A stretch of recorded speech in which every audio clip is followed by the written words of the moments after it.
and welcome back to the What the Falk Sunderland Review Show. The wonderful world of Wearside had another hectic week as Roy Keane turned out to be not that keen after all. A new manager was announced by almost everyone but the club itself, and our new right back was mixed up with the club media man. And of course, Charles Harry Finlayson Methven, yes, really, once again appeared in the director's box despite resigning from it in 2019. Oh, and in case you forgot, Sunderland failed to win again as they drew 1-1 with relegation-threatened Wimbledon. But we're here to cheer you up. We'll be all right. I'm sure we can... gallows humour, we are well reversed in... reversed, whatever the word may be. We are rehearsed well in it. That's the word I was looking for. And to oversee another mad week and another frustrating weekend, first and foremost, regular guest Dave Lawrence. Dave, you all right, mate? Yeah, very well, mate. As far as things go in terms of the wonderful world of Sunderland, I'm not bad. I quite enjoyed my, is it alliteration? Wonderful world of Wearside. I thought pretty good. That would make a decent book. And back by popular demand, I have to say, to be honest, is Sunderland Central Scottish branch main man, Phil Wilson. Phil, how are you doing, mate? You all right? If we're talking about non-football matters, yes, I'm all right. If we're talking about football, then no, not really. I mean, I even sat through the Mags winning this afternoon as well. So, yeah, it's all pretty depressing when it comes to football. But I'm guessing we're going to be talking about football quite a bit the next half hour or so. You'd be surprised. You'd be surprised. The show did sort of start, I suppose, at the beginning of the season as a review or a reaction show, whichever you want to refer it to. But the more as the weeks and the month roll on with Sunderland AFC, it's become probably more than a match reaction. So I'm sure we'll mention that Wimbledon game. But if you're here solely for football talk, you might be a bit disappointed because there's so much going on with it. But we'll start off with the obvious. Now, I'll come to you first, Dave. It's a new man at the helm, and Alex Neil. It was a bit of a mad 72 hours. You had Roy Keane virtually confirmed and on the cusp of being appointed and smirking at us through his wonderful salt and pepper beard. And then I'm sitting in Budapest going, oh, Kawe, Kino. And that was it. He's out the running. He's gone. All the smirking was for nothing. And then Alex Neil is imminent. And you think, right, brilliant. Okay, fair enough. I'm on board with that. Or I certainly was. You know, I wanted Roy Keane. I think Alex Neil's a good appointment. We'll get into it. But everyone confirmed it apart from the club, which was one of the most bizarre things ever. And then Nick Barnes shouted at them, rightly so. And then they confirmed it. But before we get into the thoughts on the new man, Dave, and bear in mind to listeners, Dave has had one or two drinks here. So it's my funeral. It was my choice.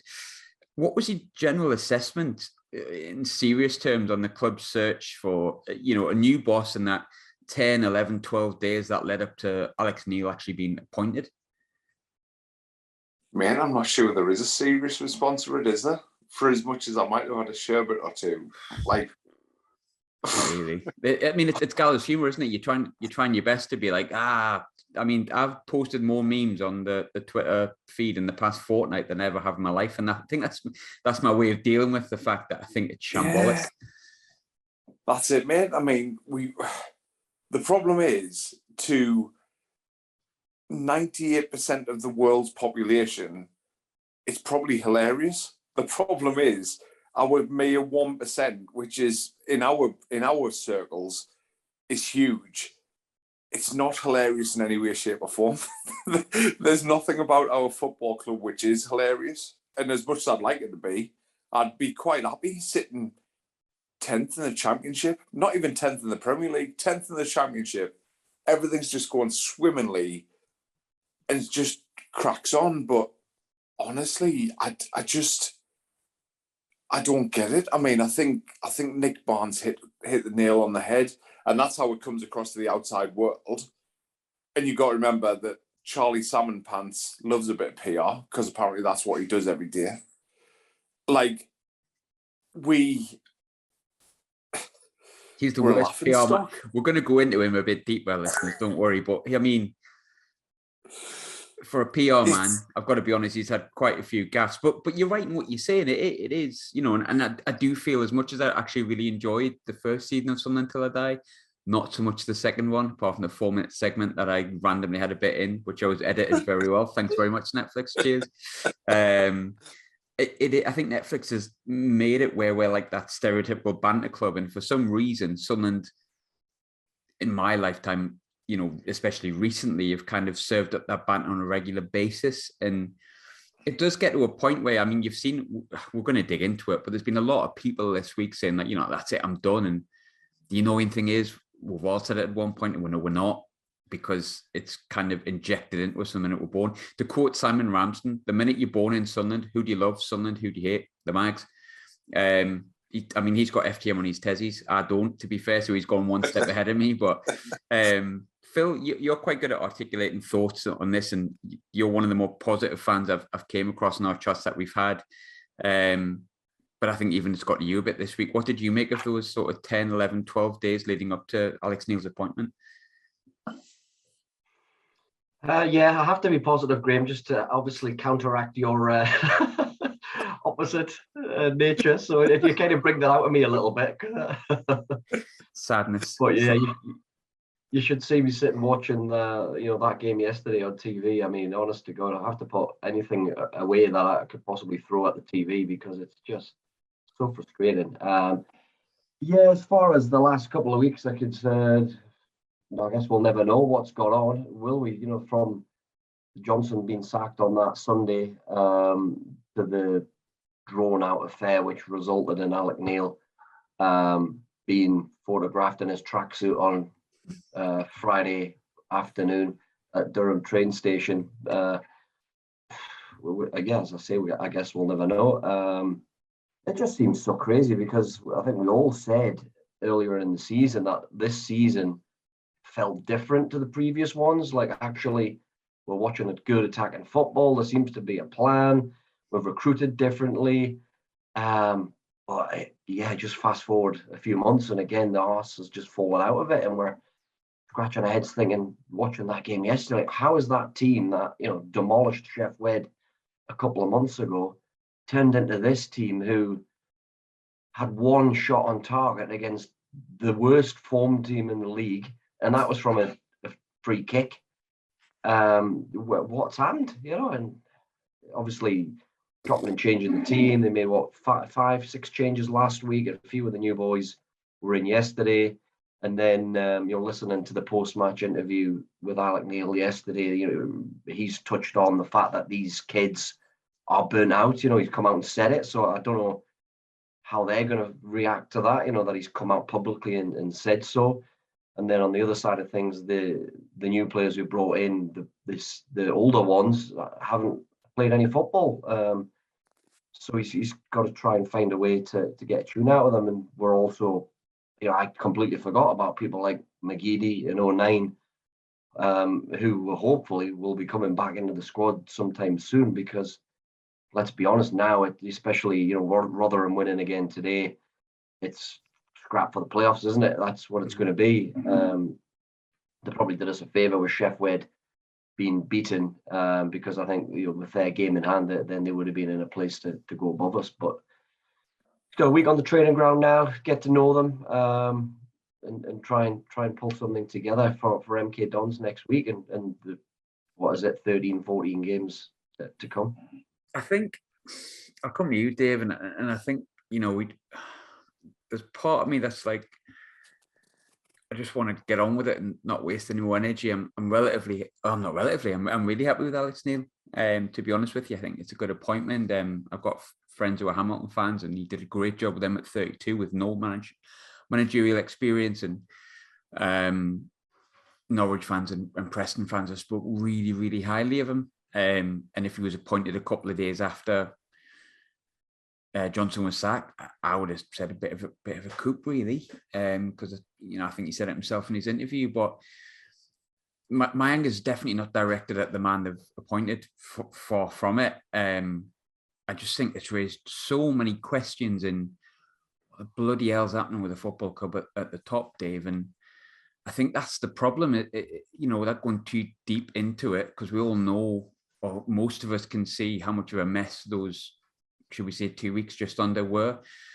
But basically, it raises more questions than answers on how the club's been run. And I think we're over a year now into the alleged new reign, I will say very loosely, I think, of Kirill Louis-Dreyfus. And it's not very impressive. Don't get me wrong, I'm not wanting KLD out yet, but it's not impressive. And it certainly smacks of a really amateur nature for a club of this size and a club of this fan base, Dave. But it does raise more questions and answers, doesn't it? It definitely does, mate. It's painful. Like, what can you say about it? Like, how can you find the positive in it? I try to be like, my old man is staunch. How can you tell a bloke who's 72-year-old that what he's thinking and what he believes in is completely and utterly wrong? Historically, up until the last 4 years, they've only ever put up with this level of football once before. So how can I tell him he's wrong when he tells me every week that this football club is the worst he's ever seen in the history of his life at 72-year-old? And I want to say to him, like, be fair. Take your rose-tinted glasses off. But I can't, can I? I can't tell him he's wrong because it's historically true. I think it's actually true what he's telling us. I think it just stems from the top, mate. I think, and the scary thing for me out of all of it is there is a bit. I mean, I think some texts that were allegedly Charlie Methven got posted today. People might notice I retweeted them. I don't think they're a secret. I don't have Charlie Methven's phone number. I don't know. I've been in a room with him once or twice. Thankfully, haven't for a while. But say they were, it kind of aligns with the things he said before in local press about us, and it's. I mean, I'll come on to my thing, but I think the fan base itself does seem to have a bit of a. I think most of the world's divided at the minute, isn't it? But there's a little bit of division in terms of what people think is right and wrong, and everyone's opinion. I'm more, everyone's opinion is right in a way. Like, I've got to be respectful of that. But there's some people who think that KLD has nothing to answer for, and that doesn't need to be explained. And there's the other half that think it has to be, and ultimately it feels a bit sad, the whole lot of it, doesn't it? It does feel sad, mate. But then throw on top, like, I went to Cheltenham on Tuesday night. Sorry. I went to the full game. I watched the full game on Saturday, right? Now, you feeling all right? Just about, mate. Yeah, hence the reason for the few sherbets tonight, I tell you. But you look at it, for as much division as we can cause between who's right at centre half, who's right here, who's right there, what's going on off the field, out of it, it shows you how simply we are to be pleased, really, doesn't it? Because I think you will struggle to find anyone who tells you the person who's head and shoulders above anyone in the last 180 minutes of football is Charlie Methven. And he hasn't done anything fantastic. No. He just wore the shirt on his back with a little bit of pride. And I think ultimately that's all we do. That's all we demand for a start, but also what we deserve as a fan base. And that comes from whether you're the owner of the football club, whether you're the chairman, whether you are a board director, whether you are a player, whether you're a coach, just wear your heart on your sleeve. Now, Alex Neil has not demanded, sorry, that's the wrong word. He has already got a few fans on his side based on the fact that he basically turned around and said, listen, if we don't book our ideas up the next 14 games, we're in trouble. And that's all we want. We can see it. The problem is, or the difference is, people will say, right, why are you a big club anymore? I'll tell you why we're a big club. We have 38,000 fans against bottom of the league of the table. That's why we're a big club. Nothing to do with anything else. Nothing to do with this, that, and the other. Nothing to do with the players. We're literally a huge club in this division because we have 38,000 fans against Doncaster Rovers. And probably out of them 38,000 fans, you'd be lucky if 20,000 fans actually expected to win. Nobody probably expected to win the game. I mean, that Doncaster game, I said would win 5-0, and my guest on the preview show said 7-0, and that didn't really work out. But there was like people going, "Oh, it felt a bit nice this week because we've signed the phone, yet we'll just get beat 1-0, and then lo and behold." But I mean, we'll go on to the footy, but there's been so much off it, Phil. Look, we've had a bit of a laugh about it and stuff like that, but for me, it's a genuine concern. I know it's not for everyone. For me, it really is. Charlie Methven, once again, was at the game on Saturday. He's appearing more and more, and understandably for a lot of fans, that raises many questions based on the things he said in the past, and mainly because he said he'd resigned in December 2019 for a variety of reasons, of which I have the quotes here if need be. But there's been a lot of chat about the fact that he's there. What do you personally make about Methven turning up at games and the rumours that he has involvement in sort of the manager's choice, or more so than he said he was going to have, give or take, 2 years ago? Let's be honest, I think it's absolutely insulting. Dave said we're a big club because we've got lots of fans, which we do, but are we actually just mugs? Because it seems that way at the minute. 38,000 in because we signed an ex-player who's kicking 40. Everybody got excited about it, and it's like trying to just have all the crumbs of comfort. But yeah, we're just having this absolutely taken out of us now. And I saw there was more calls during the week on a couple of the forums about we're going to have to. There's going to have to be some kind of protest. I know there's another meeting with the collective supporters clubs and whatnot this week with the club, but whether anything's going to be resolved with that, probably not. It just seems to be the can gets kicked down the road, and they'll probably have the same discussions again 6 months later.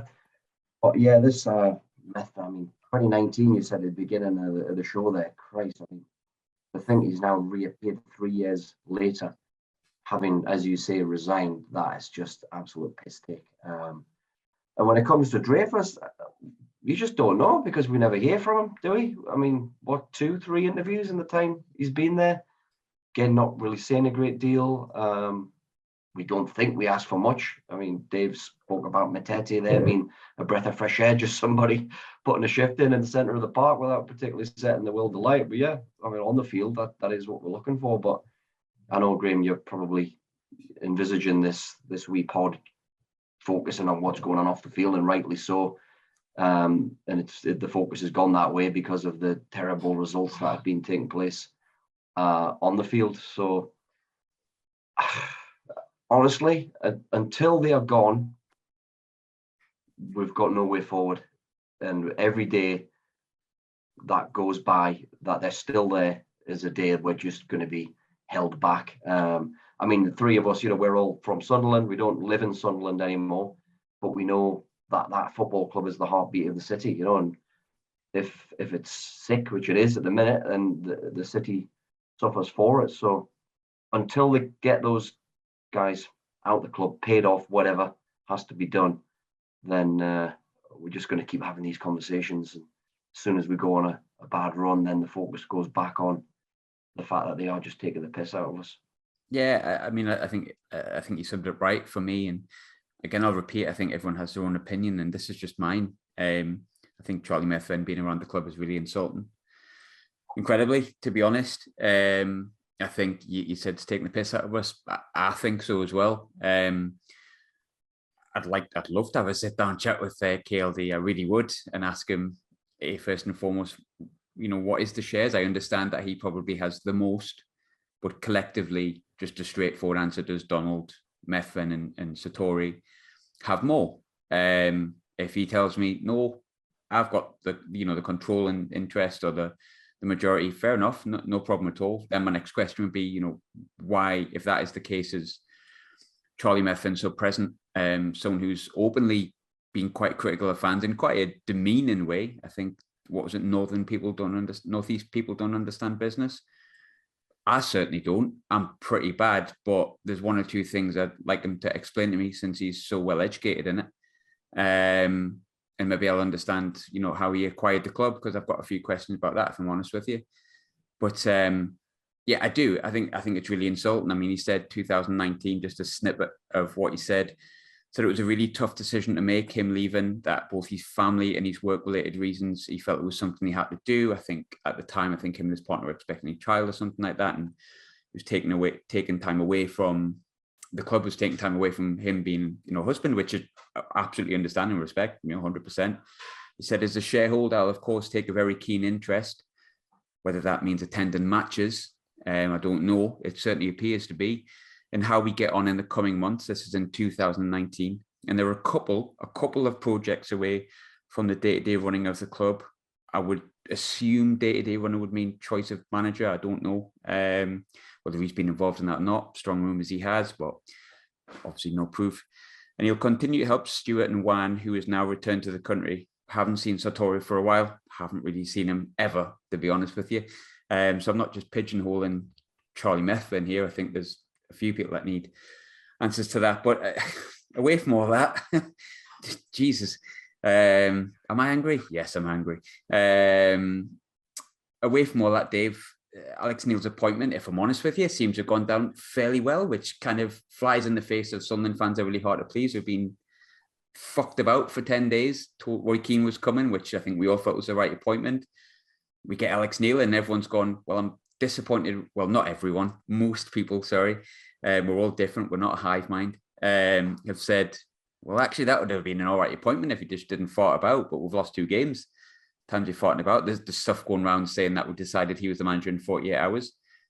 That can't have been the case. It cannot have been the case. And if it is, it flies in the face of why it took an extra 10 days or 9 days to appoint him, when they eventually did announce him. But, away from all that, Dave, away from all the noise that we're discussing at the minute, the appointment's gone down fairly well, I would say, with a big amount of fans. What did you make of Alex Neil as an appointment? It's separate to everything else.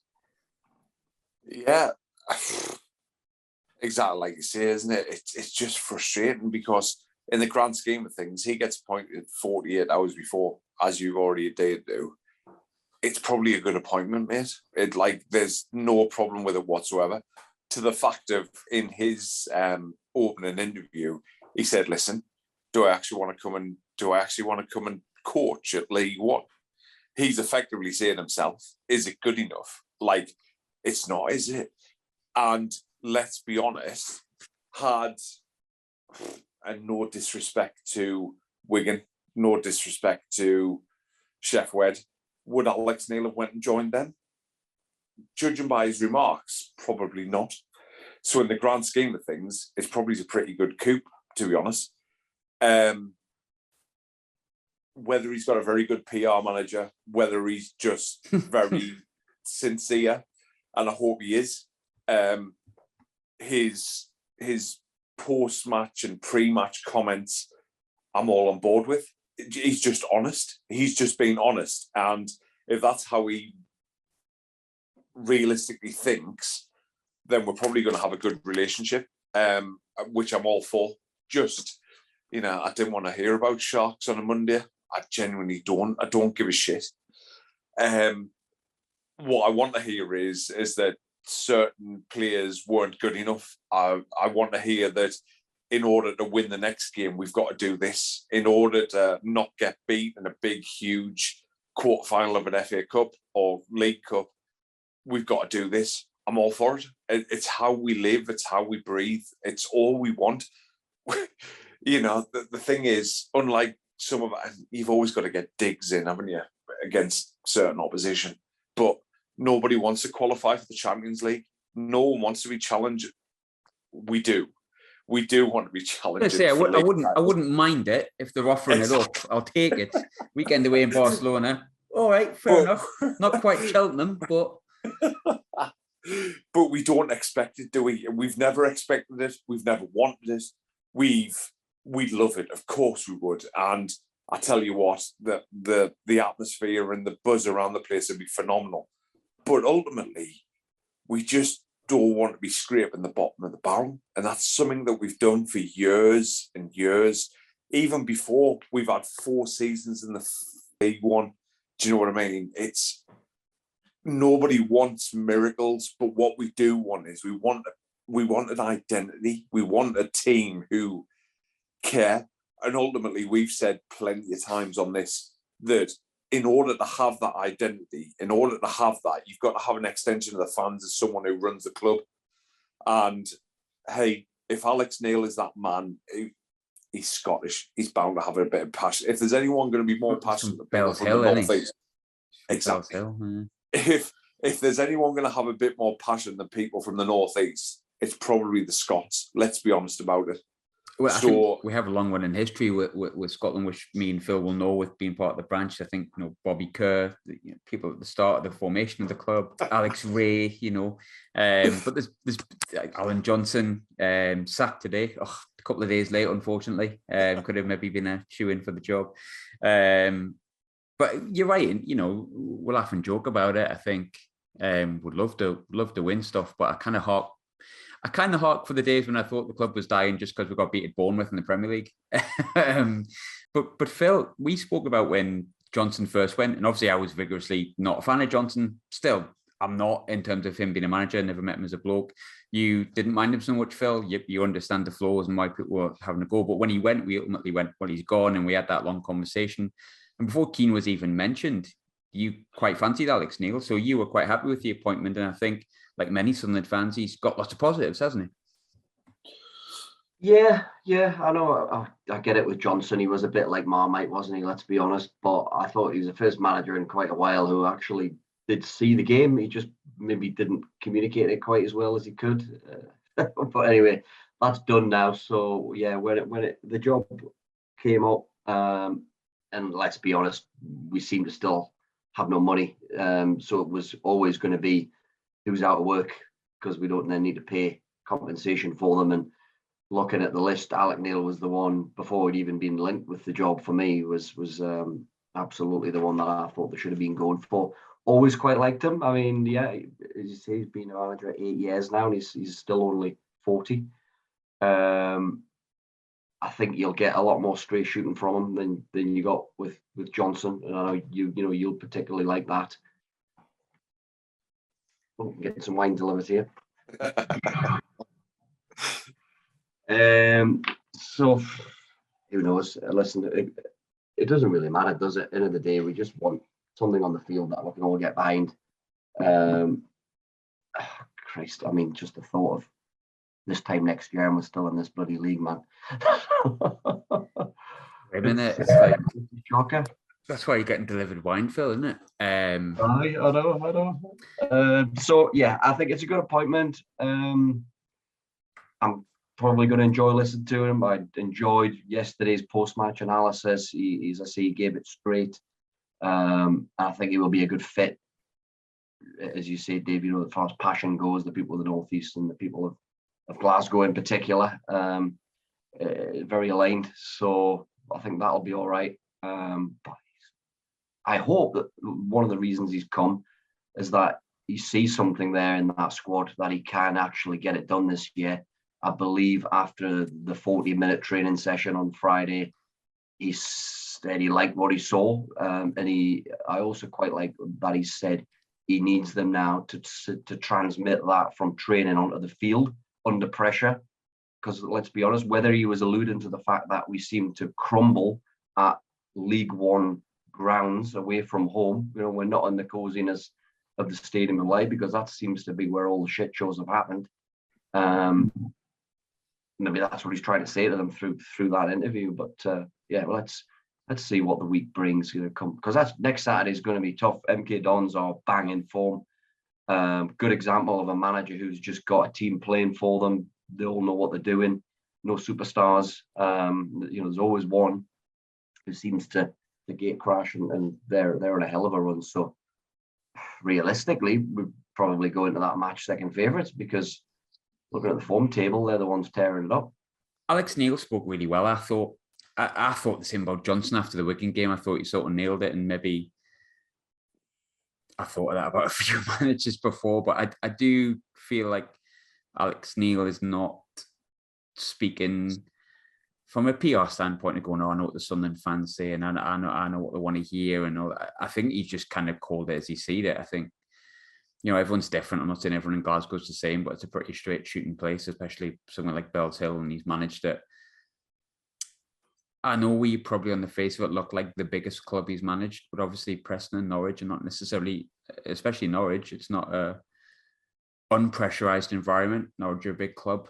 Historically have won stuff. Historically are always in a battle for promotion or relegation, which comes with its own pressures. So I think he probably gets the magnitude of the job. I think he probably sees what we all see. And one of the big things he pointed out was they had a lot of players, Dave, and their first senior season who were tired.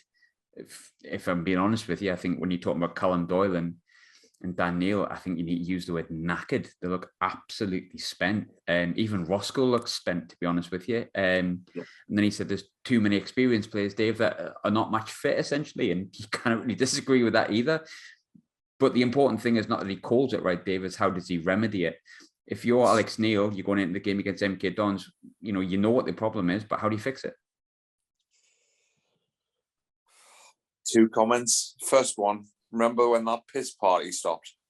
No. Yeah, I haven't quite worked out when it stopped yet, because it hasn't. I can tell you when it started. I can tell you when it started. Oh, I can totally relate to that. I can tell you when it started, but I guarantee you it hasn't stopped. 1986, the year I was born, is when it started, I think. For those who have any element of doubt. And the second part of the answer simply comes from the only way that it is now remedied, because of how far into the season we are, is through man management and inspiration, because there isn't enough to change it. We haven't got enough legs. We haven't got enough numbers. We haven't got enough bodies to change it. Okay, let's be honest. I know a lot of people, and it always happens when you get a new manager, doesn't it? There's talk of a free transfer here and there. So I think I've heard Andrea Wisdom mentioned a few times, which I must admit, Neil before Norwich, I think. Yeah, and on the grand scheme of things, it's probably not a bad shout, because one, he's versatile, and two, he's only 28-year-old, so it's not a bad shout at all. Alex Neil obviously knows him personally as well. So first and foremost, yeah, I think that's a shout. But secondly, it just comes from, can Alex Neil make something click? Just make something click that works something out, because hate the name. Well, I don't hate the name drop, but I was talking because I'm a dirty gambler. I went to the betting shop yesterday, and I actually had, bearing in mind that Alex Neil has, every time he's took over a club, he's always won his first game in charge. So of course he took over Sunderland and decided to ruin that in advance, because he knew that was coming. Because of course, I thought to myself, yeah, it just makes sense. It makes sense to go and back Sunderland. We're away against a team that are bang out of form. We got a new manager bounce. Did we win? Simple as that. But anyway, and I was talking to an ex-professional footballer who had a good career, actually played Premier League football and stuff like that. And he goes, Dave, what is going on? What is going on? Kevin Kyle. No, mate, probably even a little bit better. Glenn Little. I'll tell you what, if you type it into YouTube, he's scored probably the top five. Redden. Yeah, Redden, Burnley. Yeah. But yeah, he said, who have you got? So literally, I didn't expect him to know who Dennis Serkin was. He still analyses football. He still does a lot for Burnley and Redden. And Dennis Serkin hadn't heard of Anthony Patterson, fair comment. I then came to our forward line and who we've got in and around. I said, Alex Pritchard, the bloke who was at Tottenham and then went to Huddersfield and like X amount of millions. I said, yeah, that's him. He went, all right. I said, Jack Clark. Jack, what? Leeds? Yeah, that's him. Yeah, no problem. Anyone else? Patrick Roberts comes off the bench. What? The Fulham kid who went to Man City for 17 million. Yeah, that's him, mate. Yeah, that's him. He's like, my God, how are you not scoring goals? I said, Glenn, not only are we not scoring goals, we're not even hitting the target. You think about it, we've just played in the last week 180 minutes of football. And the only 2 goals we scored have been moments of magic from Alex Pritchard. I think there's Alex Neil's answer, if I'm honest. If he can find a way of creating goal-scoring chances, one is going to help Stewart. I mean, Stewart's still on 18 goals for the season and leading the top goal-scorer charts. So that tells you everything. Defoe hasn't had a sniff yet. He had one half chance against Cheltenham.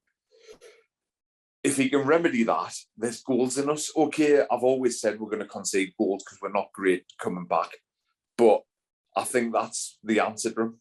So, yeah, that's what it is for me, mate. God, I hate Sunderland. Anyway, we're going to break. You don't really? No, I love them. We're going to break because there's a lot of chat that we have to go on here. We'll be back after a death metal interlude. You enjoyed it last time, so protect your ears. Death metal incoming right now.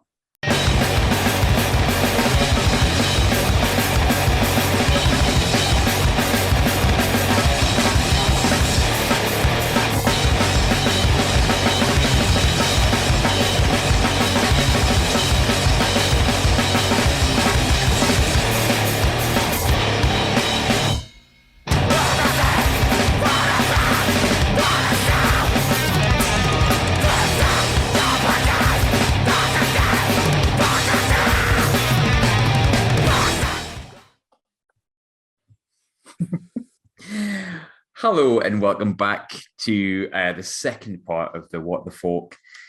I don't even know if it's a reaction review. Call it what you want. I don't give a shit. I hope you enjoyed it. Yeah. We'll call it that. I hope you enjoyed the death metal interlude. I haven't quite decided what it is yet, but I'll make sure that it's something that'll damage your earlobes. We're talking before about a load of stuff. And there's so much to dig into that I don't think we really have the time to give every element justice. But we'll go into the match a little bit.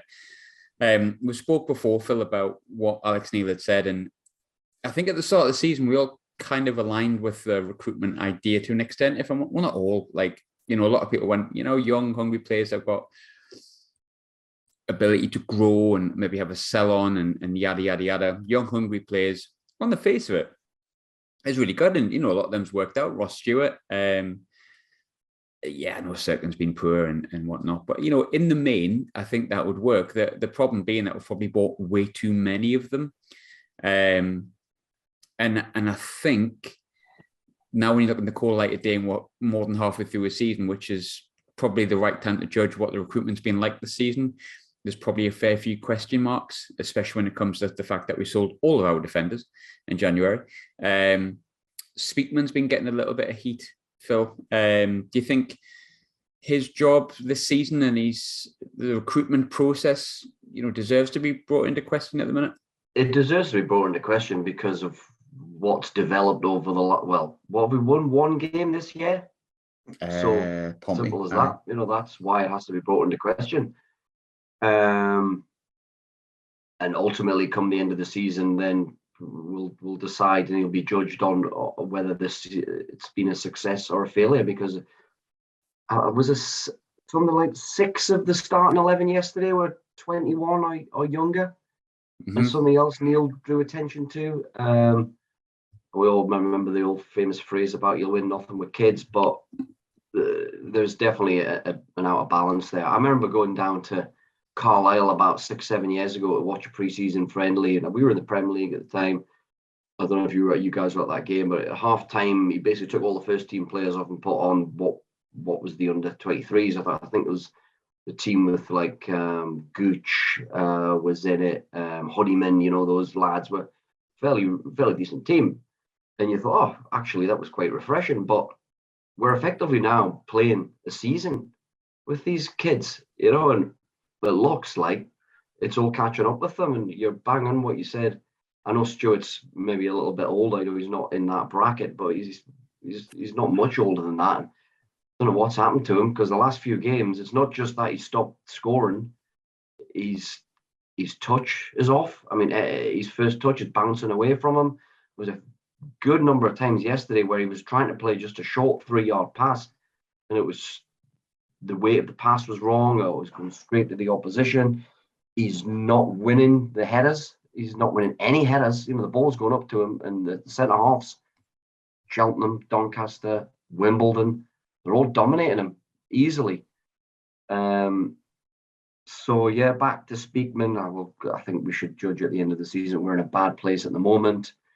We know there's a team in there because we've been top of the league this season a couple of times. We were on the train coming back up from that Portsmouth game, which I think is that the one game we've won this year. We were joint top of the league. We did a podcast, didn't we, on the way back up on the train, thinking, okay, that was obviously pre-Bolton, thinking, right, got a new centre half in, sorted the problems out of the back. Pre-Bolton sounds like pre-COVID. It's like before the world changed, before the world ended. But you're not wrong there, I think. We ought to try and have some hope, and I think that's probably our best hope, is that we know there's a team in there somewhere because we've seen it. And it wasn't, Flanagan and O'Brien. It wasn't because of them. It's not about the guys who are no longer there. I think we have strengthened, your people like Clark and Roberts. They can get up to match fitness, which they will, whether it's next week or next month. By getting minutes under the belt, then we can hope for something. But the final one is, Doyle. Just, God, man, I feel sorry for him. Me too. I think he's probably played more minutes than anybody this season, and he's struggling. You were talking about the team there and them being under 21 as well, Phil. He's got an out next to him that's got experience apart from Bailey Wright, and he's only just came back. Like Flano, obviously, I know he's rocking the past few weeks. Mad decision to sell anyone, let alone Flano, without replacement. But I suppose you're taking like 28, 29, actually 30 years of experience out when you sell players like Flanagan. And alongside Doyle, you've got Serkin, who's same amount of experience. I know he's older, but it's the same amount of experience. And you've got Tri Hume, who's literally just starting his career in the English leagues and has played in the Irish leagues, which, not a bad standing in comparison to League One, let's be honest. I can't say I watched it extensively, although I have recently, because I think it was Glentoran and Linfield or something I watched the other week, and it was proper feisty, and I was like, I'm totally signed up with this Northern Irish League now. But he hasn't got a great deal around him in experience, and his keeper now is also, any keeper he plays, unless it's Lee Burge as a kid. Is it less so, Phil, because I cut you off there, I'm fully aware of it, and I can't remember where you're at, so... but is it less so, not so much the players we brought in, but more the lack of variation in terms of position, and also the fact that there's not been enough experience brought in to fit alongside them? Yeah, I don't know what's gone on that last day of the transfer window, where apparently we panicked and tried to sign a centre half in the last hour, and they both fell through. I think the lad at Peterborough was Beavers. Their chairman came out and said Sunderland didn't want them, halfway through the window, and then they came back in the last hour and tried to get him, which would have then left Peterborough without a centre half. So I don't know what's gone on there. It does seem really out of balance. It looks like we're going to have to play a 4, I think.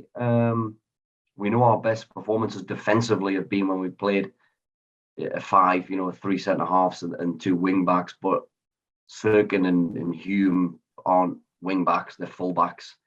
Gooch, when he's back, which he will be, can't defend. Positionally, he doesn't know how to. So I think that Sheffield away game was a great example of that. He was just completely lost. We know we'll have one decent game in 10 going forward.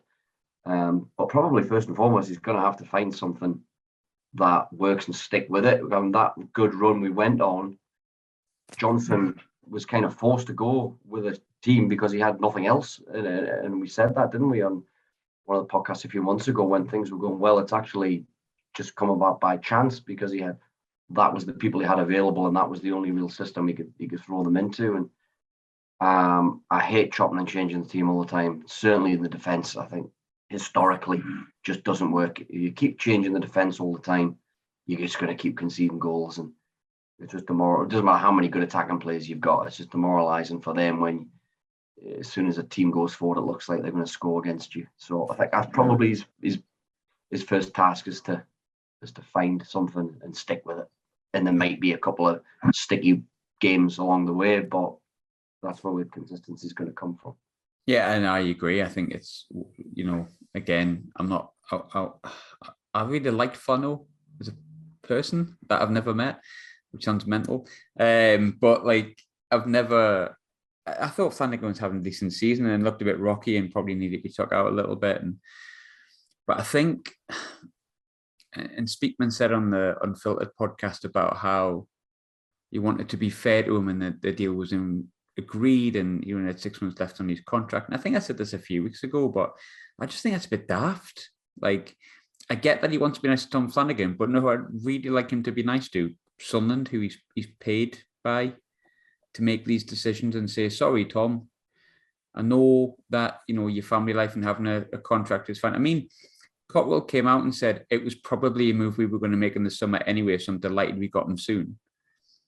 So that indicates to me that, there wasn't any worry that we weren't going to let him go at the end of the season, or he wasn't going to have security at the end of the season. He could break his leg and that doesn't happen, but that's, that's by the by, could break his leg for Shrewsbury. And I just think it was a bit short-sighted. I don't think Tom Flanagan would have made our season, but I think having a few more options and actually making sure the team's not weak. I mean, when you look at the defence even, I certainly wasn't a big fan of Denver Hume, but if Dennis Certain gets injured, who the hell do we play at left back? Tyrese Dice, another young lad with under 23 football maximum that was released from West Brom. I mean, it's just short-sighted. And one of the positions we have, Dave, is, well, first and foremost, Patterson's been in the net the past few days. I think since he's been in the team, since he's came back from Notts County, he hasn't kept a clean sheet yet in the games he's played. I'm going to make a bold statement here, and it's not because I dislike Hoffman, because I really don't. But I don't see much of a difference between Patterson and Hoffman. I think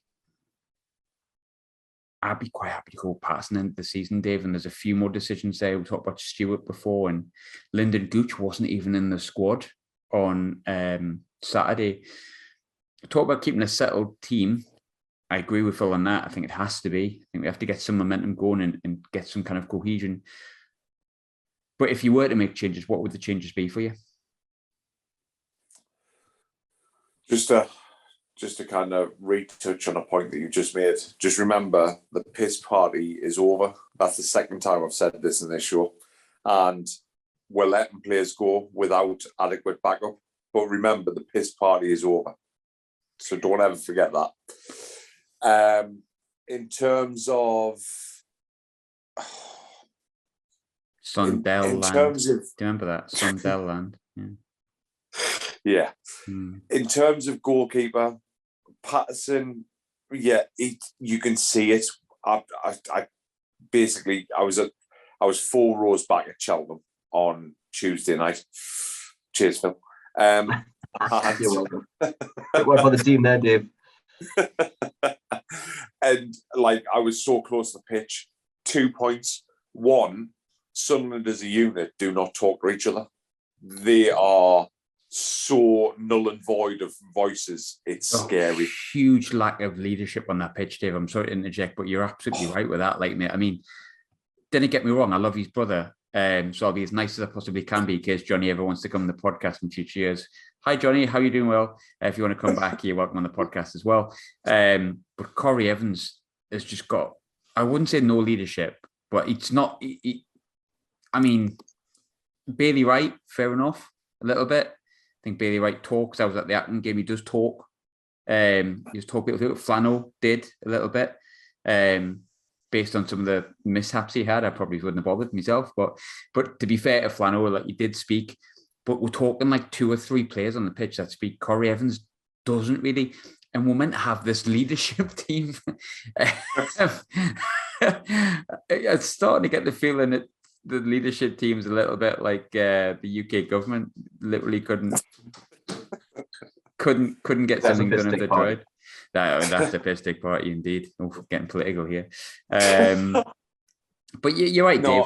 There's lack of leadership there, mate. And you kind of be looking to young boys. I think Patterson and Hoffman, there's much of muchness, but they're both young boys in terms of experience. And take Bailey right out of that defence, and with Flano gone, you've got a bunch of young kids where, you'd like to think Dennis Certain can be this roaring captain and Callum Doyle can be the same, but they're here to learn the game. Well, Callum Doyle's here to learn the game and Certain's here to learn his trade a bit more and hopefully progress with us. But there's no leadership, Dave. You're totally right. there's no one in that defence that goes, gan here, do that. Definitely, mate. It's frustrating because you're either a chopsy fucker or you're not a chopsy fucker. And as we can all tell that I'm chopsy. Like, I love a bit of a chat. I love a bit of kind of this, that, and the other. And obviously, I manage a team day on, day out. It's kind of, it's second nature to me. So if it's not second nature to you, I can understand how it would be a little bit difficult. But I tell you what, that's maybe where Alex Neil will come into his own a little bit, because he clearly is a leader. Whether he was the right fit for us, whether he's the right man at the right time, however it goes, he clearly is going to be stood up and be counted. And I've worked that out after 72 hours of him being in the job. So that might just give us an extra 10%, which, to be honest, we need an extra 50% at the minute, but we'll take an extra 10%. You know, Hoffman, for example, I think all it is between him and Patterson, you asked the question before of what, I don't see much difference between them. What is it? For me, it's just a mentality thing. Hoffman is comfortable playing that risky pass at the back. He's comfortable. He might not get it right. He's learning. He's only, however old he is, 20-year-old. He has got a lot of mistakes to make before he's a good goalkeeper.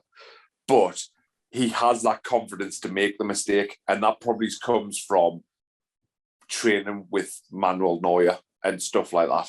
Patterson hasn't had that luxury. Do you know what I mean? Patterson's been here that long. He probably, unfortunately, trained with Lurpak wrists. Do you know? No one needs to have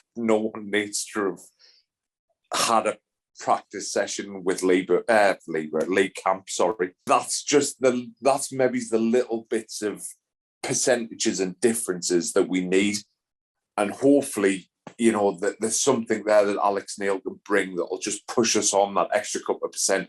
Because let's be honest, we need them couple of percent at the minute just to get us in the playoffs. We're not talking about automatic promotion anymore. We need them playoff places. And yeah, you nailed it earlier. Rotherham have done us a favour. Rotherham have run away with it now. Let's be honest, they're done. They're dusted. It's as simple as that. And I understand Rotherham fans are going to stand, no, I'm not having it. I'm not having it. They're done and dusted. They don't concede goals. They know how to win. They're done and dusted. Wigan, not particularly playing well. I had a conversation with Bowers the other week, and he's like, no, they're going to falter. They're going to falter. They find ways to win games. It's a simple. Yesterday, they were 1-0 down.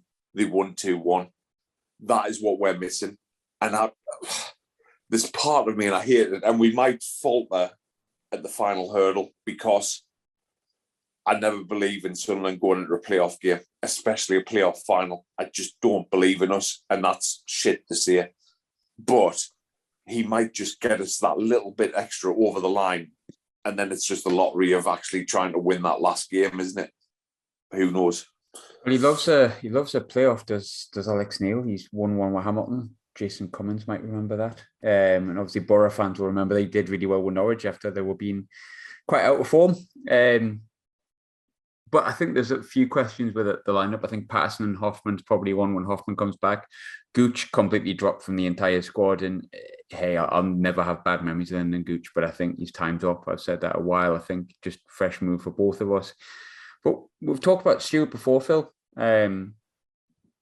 Ross Stewart is definitely off form. Like, he had loads of chances in the Doncaster game. I know he scored one on Leslie the referee, and don't believe that when the ball goes over the line, it's not a goal. But Jermaine Defoe's been given like 5-10 minutes here, and there's a few people that said, you know, if we bring Defoe, he's 39, is he really realistically going to start? My thought process was build him in quietly and stuff like that, and we kind of have. We're given like 20 minutes against Doncaster. We're given less than 10 minutes against Cheltenham after we conceded. I mean, Mike Dodd's substitutions were just infuriating, but that's no point in going over that. He got given a bit more time by Alex Neil. Is it now time to maybe not necessarily change Defoe for Stewart, which you could do if you agree with, or maybe just start Defoe from the beginning to give Stewart a bit more help if you want to play them both?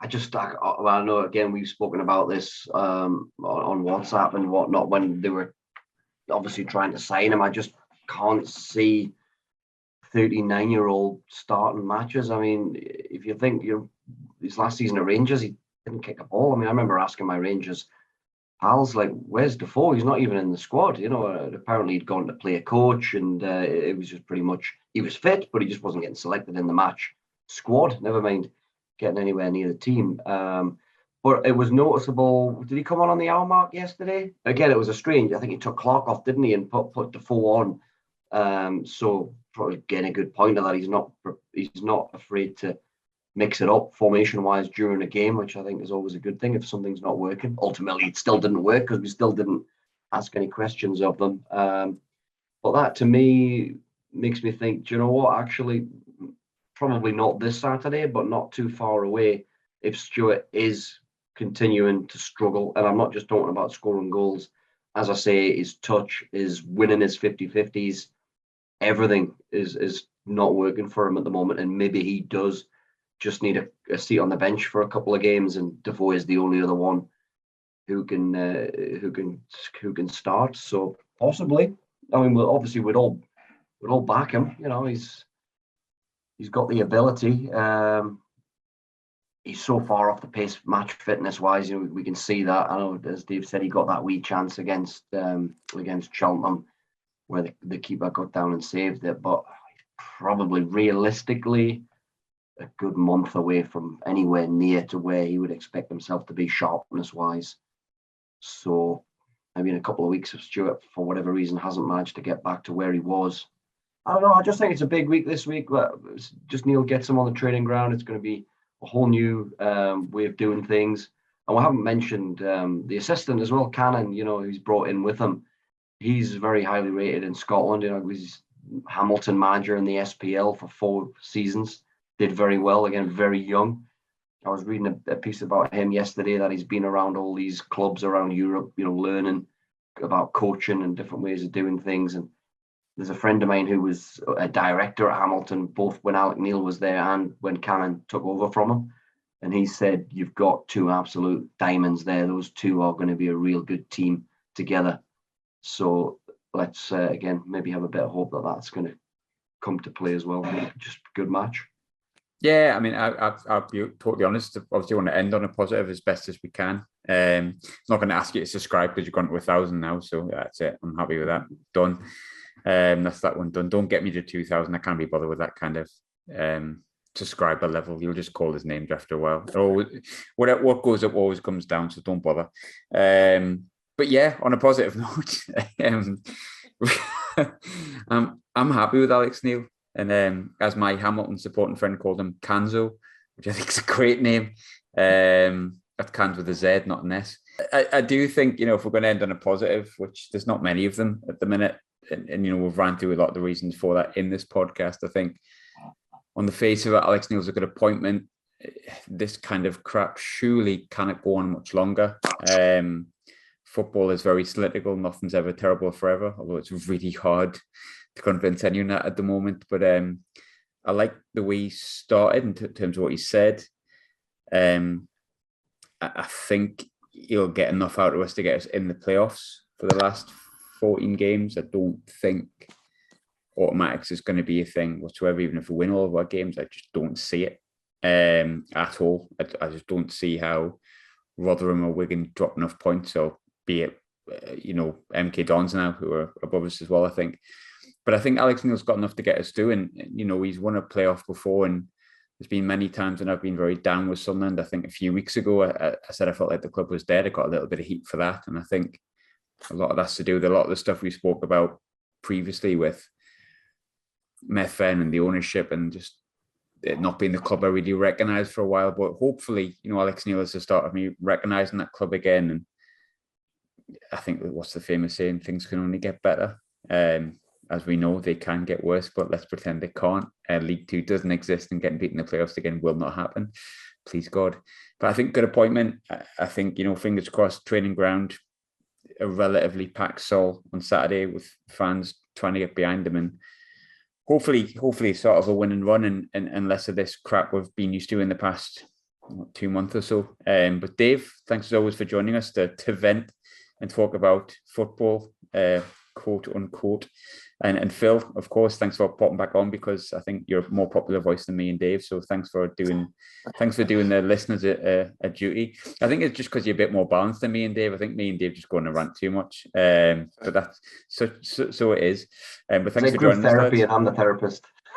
Yes, very much so.